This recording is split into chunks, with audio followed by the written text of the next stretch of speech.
At first, I honestly thought it was a prank. Maybe one of my friends had set this up. Maybe someone was filming for social media. I even chuckled and asked what this was about, but they didn't laugh. Their faces stayed cold and professional, and that's when it hit me this was real. "Sir," the taller officer repeated, "you match the description of a suspect we're looking for. We need to ask you a few questions." And here's the strange thing. Even if you know you haven't done anything wrong, your mind still races with worst-case scenarios. What if they don't believe me? What if this turns into something bigger? What if people snap photos, and by morning the headlines explode with wild speculation? 5 minutes later, I was outside, hands cuffed behind my back, while half the taco place pressed against the windows to watch. To them, it must have looked like I'd just been caught red-handed pulling off some kind of late-night crime. In reality, I was just hungry, and now humiliated. If you've ever had that moment where you try to explain something obvious about yourself and no one believes you, multiply that frustration by 1,000, that's where I was. After the officers pulled me into their car, they told me not to worry, that it was probably just a misunderstanding. But the second the door slammed shut, reality changed. I wasn't Elon Musk anymore, I was a suspect. And suspects don't get the benefit of the doubt, no matter what their net worth is. The drive felt both endless and absurd. I tried joking with the officers, saying, "Hey, listen, I'd really like to finish those tacos I was about to order. Can we just clear this up quickly?" No response. I mentioned SpaceX, Tesla, Neuralink. Still nothing. One officer glanced at me in the rearview mirror and said flatly, "Sir, impersonating a public figure won't help your case." That's when it dawned on me. They genuinely thought I was faking being me. Now picture this. You've spent decades working on rockets, cars, satellites, brain-computer interfaces. You've been on every major news outlet, every documentary, and yet in that cramped back seat, none of it mattered. To them, I was just a tall guy in a hoodie with a story. When we got to the station, things only got worse. The first officer walked me through the door and announced, "We've got the suspect." Heads turned, and suddenly all eyes were on me. One young officer looked at me, squinted, and whispered to his partner, "Isn't that?" But before he could finish, his partner shook his head. "No way. Musk doesn't walk around here in hoodies buying tacos." I wanted to laugh, but my wrists ached from the cuffs, and the situation was spiraling. They sat me down in a small room, the kind you see in TV shows, with a buzzing fluorescent light and a table that had seen too many sleepless nights. The officer across from me pulled out a clipboard and started with the basics. Name? Elon Musk. He sighed, already annoyed. "Sir, let's try this again. Your real name." I stared at him. "That is my real name." Another officer joined in, smirking like he'd caught me in a lie. "All right, buddy. If you're really Elon Musk, what's the launch window for the next Falcon 9 mission?" I smiled. "October 7th, 8:36 p.m. Eastern, weather permitting. Payload is a batch of Starlink satellites." They exchanged looks. One of them scribbled something on the clipboard. The other muttered, "He did his research." At this point, my frustration turned into something else: amusement. Here I was, the supposed mastermind of a crime, now accused of being too good at impersonating myself. Hours dragged on. They asked me to empty my pockets. My phone, my wallet, even the receipts from Tesla's cafeteria. "Fake IDs," one officer muttered as he examined my driver's license. "This is a pretty elaborate setup." I leaned back and laughed, maybe a little too hard. "Do you really think someone would go through all this trouble creating Tesla receipts, faking a California license, memorizing rocket launch times, just to stand in line for tacos?" Silence. Then, one officer said, "Stranger things have happened." The more I insisted, the deeper the hole seemed to get. At one point, they even Googled me on a computer right in front of me. My photos popped up, dozens of them. Me on stage, me at rocket launches, me shaking hands with world leaders. The officer leaned in, then looked back at me, then back at the screen. He frowned. "Okay, he looks like you. But how do we know these aren't doctored?" That was the moment I realized no amount of facts, no achievements, no fame could override the human brain once it's locked into doubt. Then came the final straw. Someone higher up entered the room, maybe a captain or lieutenant, I don't know. He stared at me for a long moment, then asked, "All right, if you're really Elon Musk, prove it. Call someone important." So I did. With my one allowed phone call, I dialed a number I knew would end this circus. "Hey," I said when the line connected, "it's Elon. Can you please explain to these officers that I am who I say I am?" The room went silent. Every officer leaned in, waiting. And then, through the speakerphone, came a tired but unmistakable voice. "Elon, what did you get yourself into this time?" It was my lawyer. The officers exchanged panicked looks. One even whispered, "Oh my God, it is him." Suddenly, the energy in the room shifted. Chairs squeaked, papers shuffled, apologies mumbled. The cuffs came off, replaced by awkward smiles and nervous laughter. But even as I rubbed my sore wrists, I couldn't shake one thought: how fragile identity really is. Strip away context, remove the headlines, the suits, the stage lights, and you're just another person trying to explain yourself to someone who doesn't want to believe. And the strangest part? For a brief moment, I almost felt free. Like without the label, without the weight of being Elon Musk, I was just a guy in a hoodie again. But that feeling didn't last. By the time they escorted me out, I knew the headlines were coming, and I couldn't help but wonder what version of this absurd night the world would choose to believe. The cuffs were gone, but the silence in that small room was heavier than iron. I rubbed my wrists, still red from the steel, and looked at the officers as they shuffled uncomfortably in their seats. One of them finally cleared his throat and spoke, his voice almost apologetic but still stiff with protocol. "Mr. Musk, it appears there's been a mix-up." I raised an eyebrow. "A mix-up?" Another officer slid a folder across the table toward me. Inside was a grainy, black-and-white photo, clearly taken from a security camera. I leaned in, and for a moment, even I froze. The man in the picture, broad shoulders, same height, same messy hair, looked shockingly like me. Same hoodie style, same awkward posture. For a second, it felt like looking into a distorted mirror. "This individual," the officer explained, tapping the photo, "is wanted in connection with a series of thefts. Our database flagged him as being in the area tonight. And according to multiple witnesses, he was last seen heading toward the very taco stand you walked into." I laughed, but there was no humor in it. "So you're telling me you mistook me for this guy because he eats tacos in the same neighborhood?" The officer winced. "With all due respect, sir, the resemblance is uncanny. Combine that with the location, the timing, and, well, we thought we had our man." I leaned back, shaking my head. It was absurd. Elon Musk, CEO of multiple companies, builder of rockets, confused for a petty thief just because he looked like him and was in the wrong place at the wrong time. "Do you know how many billions of dollars in technology I oversee?" I asked, half smiling, half exasperated. "Do you think I'd risk all of that for a couple of stolen wallets and a taco?" One younger officer actually chuckled under his breath before catching himself. Another shot him a look as if to say, "Shut up before you make this worse." That's when the captain entered the room, the same stern man who earlier demanded I prove myself. Only now, his voice had softened. "Mr. Musk," he began carefully, "we owe you a formal apology. We had reason to believe the suspect would appear in this district tonight.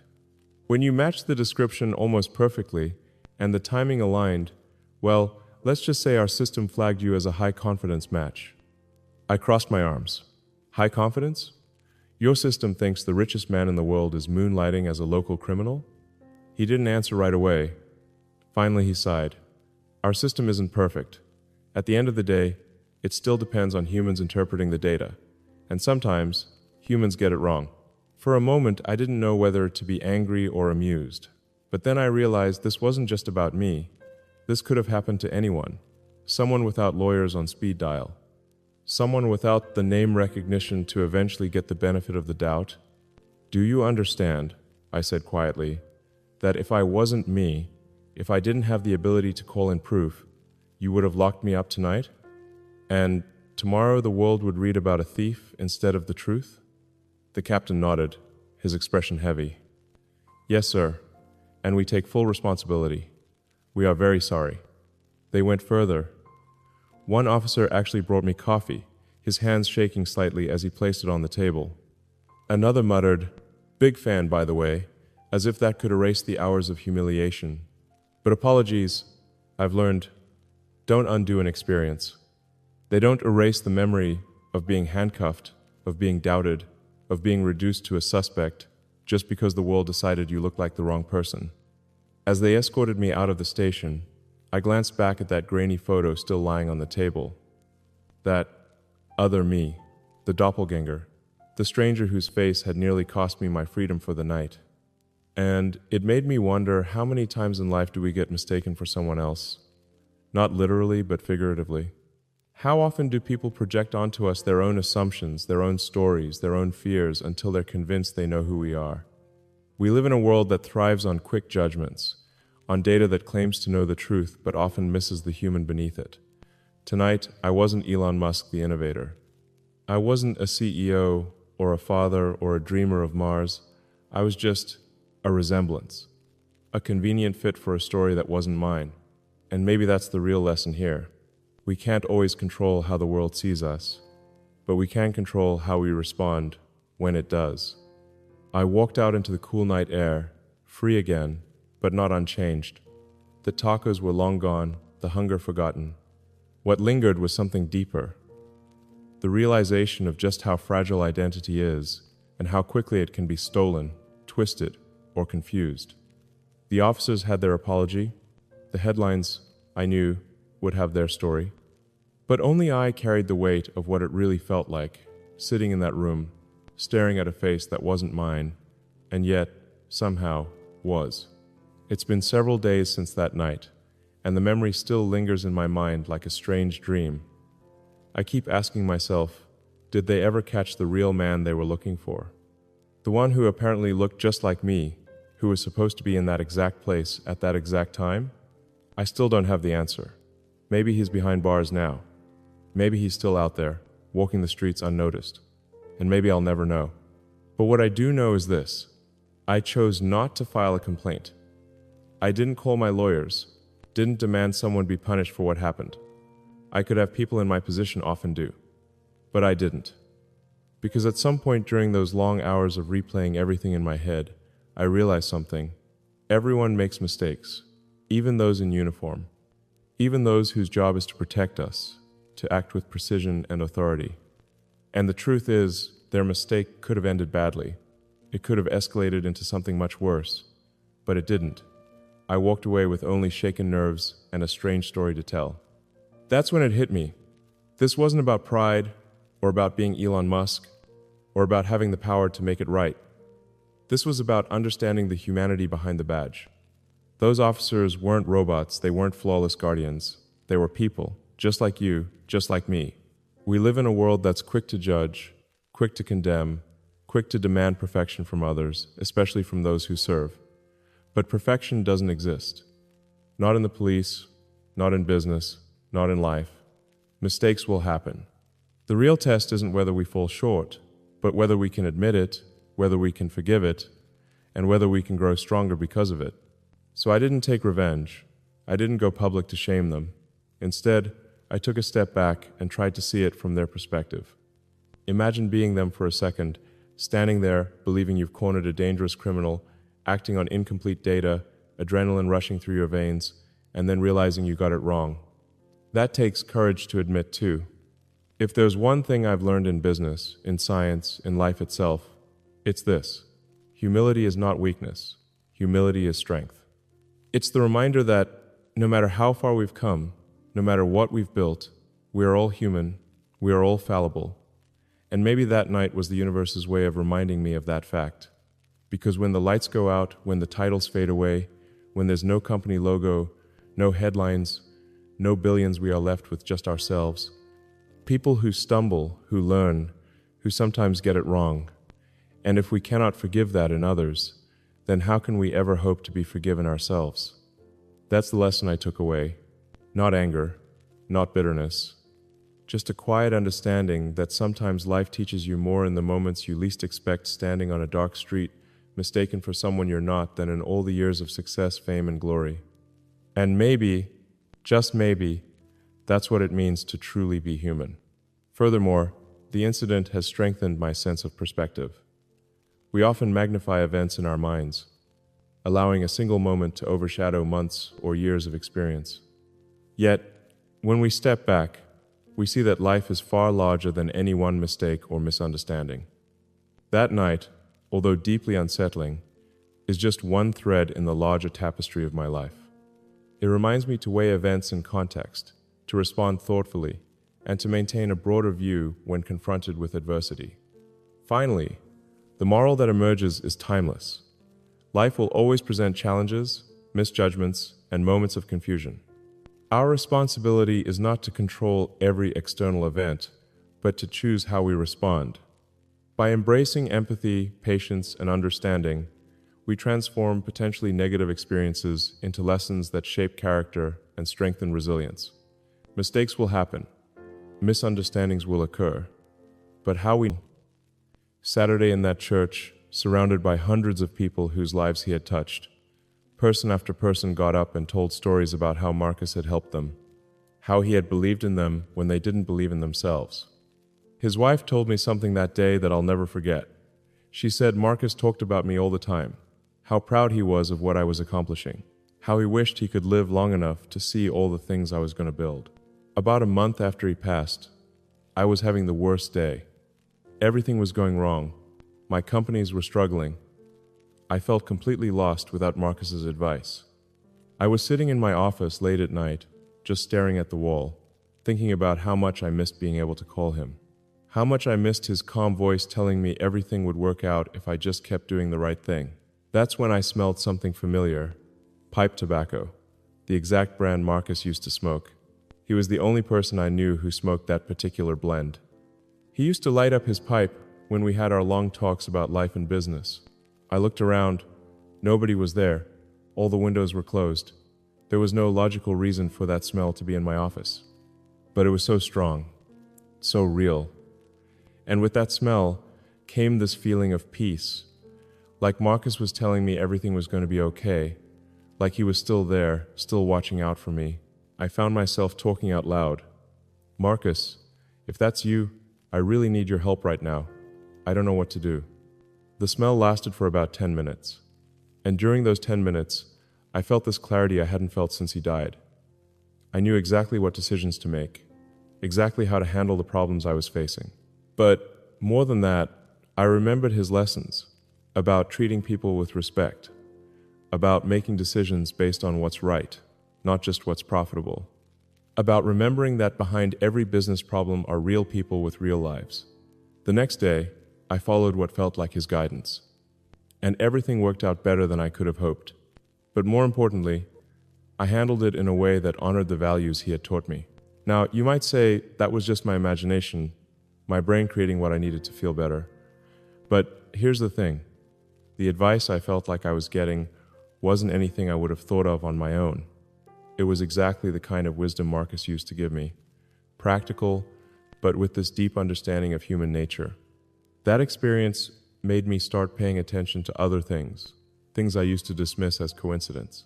Like how my mother always calls me right when I'm thinking about her, not when I call her, but when I'm sitting somewhere missing her, feeling overwhelmed by everything on my plate, the phone rings and it's her.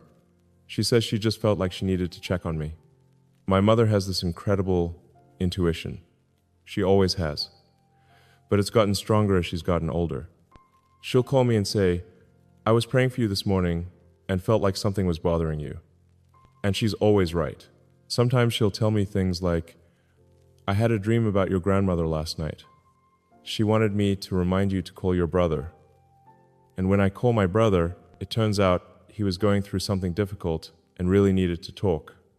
Or how every time I'm struggling with a big decision, I'll hear a song on the radio that my father used to love, a song that somehow relates to exactly what I'm going through.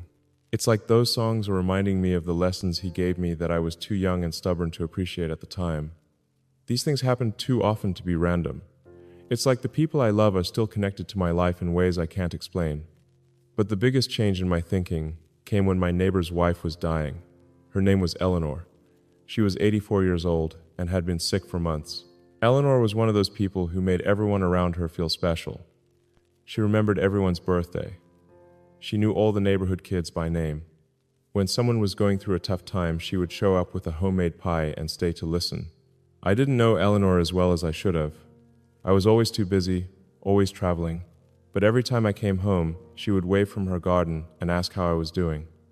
Really ask, like she genuinely cared about the answer. The day before she died, her husband knocked on my door. Tom was crying. He said Eleanor had been asking about me all morning, which surprised me because we had barely spoken over the years. He said she had been unconscious for most of the past week, but that morning she woke up completely alert and kept saying she needed to talk to me before it was too late. When I walked into her room, Eleanor looked right at me with these bright, clear eyes. She hadn't been lucid in weeks, according to Tom. She took my hand and said, "Elon, I wanted to tell you something before I go. Your father is proud of you. He knows you think he was disappointed in your choices, but he wasn't. He's been watching you build all these companies, and he understands now why you had to leave South Africa. He sees how you're trying to help people, even when they don't understand your methods." I started crying right there. My father had died years earlier, and we had never resolved our relationship. He never understood why I left home to pursue my dreams. He thought I was being foolish, chasing fantasies instead of building a stable, traditional life. I carried that guilt for years. The weight of thinking he died, disappointed in me, thinking he never got to see that my crazy ideas actually worked out. But Eleanor couldn't have known any of this. I had never talked to her about my father, about my guilt, about how I worried that he died thinking I was just another dreamer who would never amount to anything. She squeezed my hand tighter and said, "He also wants you to know that he's sorry. He was scared for you, that's why he was so hard on you. He didn't want you to get hurt, chasing dreams that seemed impossible. But he sees now that those impossible dreams were exactly what the world needed." Then she smiled and said, "He's not the only one watching over you, you know. You have a lot of people who love you on the other side. They're all so proud of what you're doing." She passed away that night, but what she told me gave me a peace I hadn't felt since my father died, like he had found a way to send me a message through her. Like all those years of carrying guilt and regret had been unnecessary. After that experience, I started looking at death completely differently. Maybe it's not an ending. Maybe it's just a transition to something else. Something where the people we love can still reach us when we need them most. I started noticing more things, like how sometimes when I'm facing a really difficult decision, I'll get this sudden clarity that doesn't feel like it's coming from my own thinking. It feels like wisdom from someone who has lived longer and seen more than I have. Or how when I'm feeling lonely or discouraged, I'll suddenly feel surrounded by love. Not in a vague way, but like there are specific people who care about me standing right there beside me, even though I can't see them. I think about all the times in my life when things worked out in ways that seemed impossible, when solutions appeared just when I needed them, when the right people showed up at exactly the right time, like when I was trying to start my first company and had no money and no connections, and this investor called me out of nowhere. He said he had heard about what I was doing through a friend of a friend and wanted to help. Or when I was going through my divorce and felt like I was falling apart, and my assistant mentioned that her grandmother, who I had never met, had been praying for me every day. This 90-year-old woman who didn't even know me was asking God to give me strength. This has changed how I think about my own mistakes and regrets. All those things I wish I had said to people before they died. All those relationships I wish I had handled better. Like my grandfather, who taught me about perseverance, but died before I could show him what I accomplished with the lessons he gave me. Or my first business partner, who believed in me when no one else would, but who I had a falling out with before he passed away. If consciousness continues after death, then maybe it's not too late for any of that. Maybe the people I hurt know I'm sorry. Maybe the people I love know how much they meant to me, even if I never found the right words while they were alive. Maybe my grandfather can see that the stubbornness he taught me helped me keep going when everyone said my ideas were impossible. Maybe my business partner understands that our disagreement was just about strategy, not about the friendship and respect I had for him. And it's changed how I think about the people in my life right now. If love continues beyond death, then every moment with the people I care about matters more than I thought. Every conversation with my children is precious because it's building a relationship that might last forever. Every phone call with my mother is an opportunity to show her how much I appreciate everything she did to raise me. Every friendship is a chance to create love that death can't destroy. I used to be afraid of death, afraid of everything just ending, of all the relationships and experiences and love just disappearing into nothing. But now I think death might be more like moving to a different country. You can't visit the old place anymore, but you're still you. You still remember everyone you loved. You still care about them. You still want good things for them. And maybe, if you love someone enough, you find ways to let them know you're okay, that you're still there in ways they might not expect, through a smell that reminds them of you, through other people who deliver messages, through moments of clarity when they need guidance. I know some people think this is wishful thinking, that I'm just trying to make myself feel better about losing people I care about. But I don't think it's about comfort. I think it's about love, about the possibility that love is stronger than anything else in the universe, stronger than time, stronger than distance, stronger than death. If love is real, and I know it is, because I feel it every day, then why would it stop being real just because someone's body stops working? The love I feel for my children doesn't depend on me having a physical body. It comes from somewhere deeper than that. If I died tomorrow, that love wouldn't disappear. It would still exist, even if I couldn't express it in the same ways. Maybe heaven isn't a place with clouds and angels.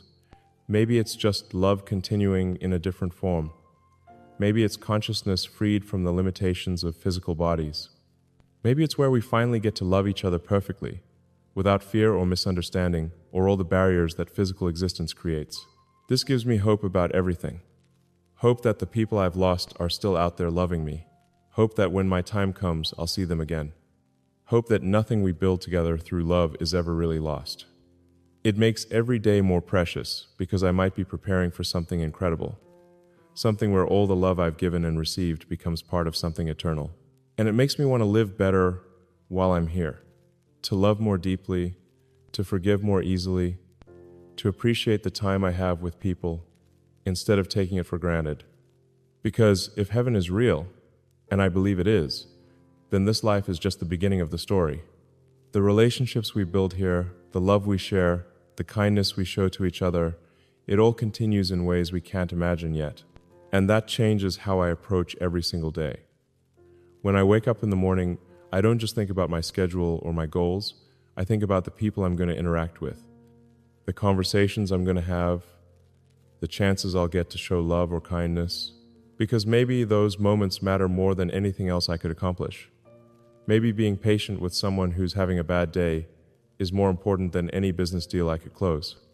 Maybe taking time to really listen when someone needs to talk is more valuable than any meeting I could attend. I think about my children differently now too. When they were younger, I was so focused on teaching them to be successful, to be strong, to achieve their goals, and those things are still important. But now I realize that the most important thing I can teach them is how to love well, how to treat people with kindness even when it's difficult, how to forgive people who hurt them, how to see the good in others even when it's not obvious. Because if consciousness continues after death, those are the skills that will matter most. I want them to know that every person they meet is fighting battles they can't see, that everyone deserves compassion, that love is always the right choice, even when it's not the easy choice. And I want them to understand that the people we lose don't really leave us, they just change form. They become memories that guide us, wisdom that helps us make better decisions, love that continues to flow through us to others. When my time comes to die, I want to know that I've built something that will last. Not just companies or inventions, but relationships, love, a legacy of treating people well and making the world a little bit kinder. Because maybe that's what heaven is about. Maybe it's about the love we've created and shared coming back to us in ways we never expected.